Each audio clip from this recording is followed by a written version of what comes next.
4 വർഷങ്ങൾക്ക് മുൻപ് അരളിക്കയിൽ എഴുന്നള്ളിച്ചു വെച്ച ദിവ്യകാരുണ്യനാഥൻ ശോഭമങ്ങാതെ നിത്യം ജീവിക്കുന്നവനായി ഇന്നും നിലനിൽക്കുന്നു.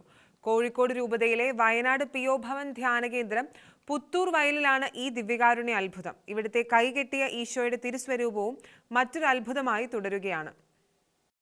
കോവിഡ് മഹാമാരി ലോകത്തെ നടുക്കിയ കാലഘട്ടത്തിൽ ആരാധനാലയങ്ങളും ദേവാലയങ്ങളും പൊതുപ്രാർത്ഥനയിൽ നിന്ന് വിലക്കപ്പെട്ട കാലയളവിൽ കോഴിക്കോട് രൂപതയിലെ വയനാട് പിഒ ഭവൻ ധ്യാനകേന്ദ്രം പുത്തൂർ വയൽ ഒരു ദിവ്യകാരുണ്യ അത്ഭുതത്തിന് വേദിയായി. 2020 ജനുവരിയിൽ വയനാട് പിഒ ഭവൻ ധ്യാനകേന്ദ്രം പുത്തൂർ വയൽ ഡയറക്ടറായിരുന്ന father Binoy Leen OFM Capuchin തന്റെ കൈകൾ കൊണ്ട് വാഴ്ത്തി അരുളിക്കയിൽ എഴുന്നള്ളിച്ചു വെച്ച് ആരാധിച്ച വിശുദ്ധ കുർബാന ഇന്നും നിറം മങ്ങാതെ കൂടുതൽ ശോഭിതമായി ആരാധനയ്ക്കും പൊതുവണക്കത്തിനുമായി പിഒ ഭവൻ അരുളിക്കയിൽ എഴുന്നള്ളിയിരിക്കുന്നു. 4 വർഷങ്ങൾക്ക് ശേഷവും തിളക്കമാർന്ന് നിലനിൽക്കുന്ന ഈ ദിവ്യകാരുണ്യ അത്ഭുതത്തെക്കുറിച്ച് നിലവിലെ director father Sebastian Kakkiriyil OFM Capuchin Shekinah ന്യൂസിനോട് പങ്കുവയ്ക്കുന്നു.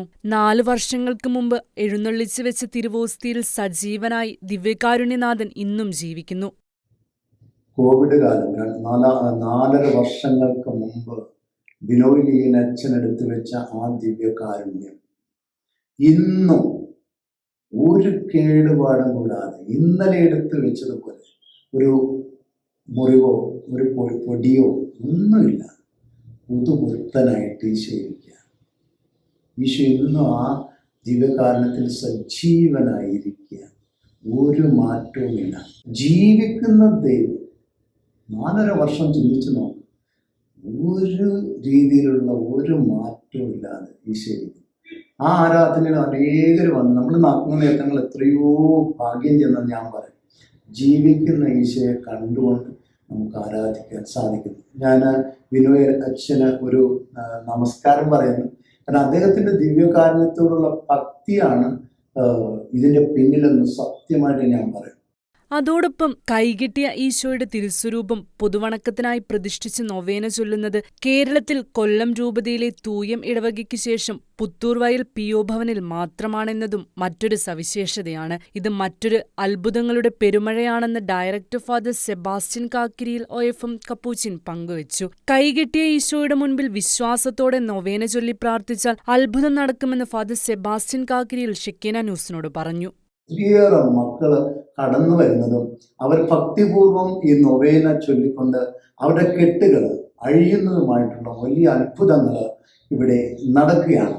കൈറ്റീശോയുടെ നൊവേന എന്ന് വെച്ചാൽ വളരെ അപൂർവമാണ്, നമുക്കറിയാമല്ലോ. പക്ഷെ ഒരു കാര്യം സത്യമാണ്, ആ നൊവേന നിങ്ങൾ വിശ്വസ്തയോടെ ഭക്തിയോടെ നിങ്ങൾ ചൊല്ലി നോക്കുക. ചില മക്കളൊക്കെ എന്നെ ഞെട്ടിപ്പിച്ചിട്ടുണ്ട്. അവർ തന്നെ മെനഞ്ഞെടുത്ത ചില മുൾക്കിരീടം തലയിൽ വെച്ചുകൊണ്ട് അവർ കല്ലും മണ്ണും ഒക്കെ നിലത്ത് ഇട്ടുകൊണ്ട് അതിൻ്റെ പുറത്ത് മുട്ടുകുത്തി നിന്നുകൊണ്ട് ഈ നൊവേന ചൊല്ലി ഞാൻ കണ്ടിട്ടുണ്ട്.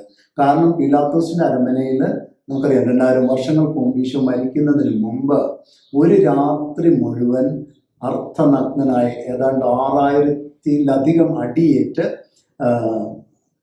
തലയിൽ മുൾക്കിരീടം വെച്ചുകൊണ്ട് ഒറ്റയ്ക്ക് ഉറക്ക വിളച്ച് നിന്ന ഈശോയുടെ ചിത്രമാണ് ഈ കൈകെട്ടിയ ഈശോ.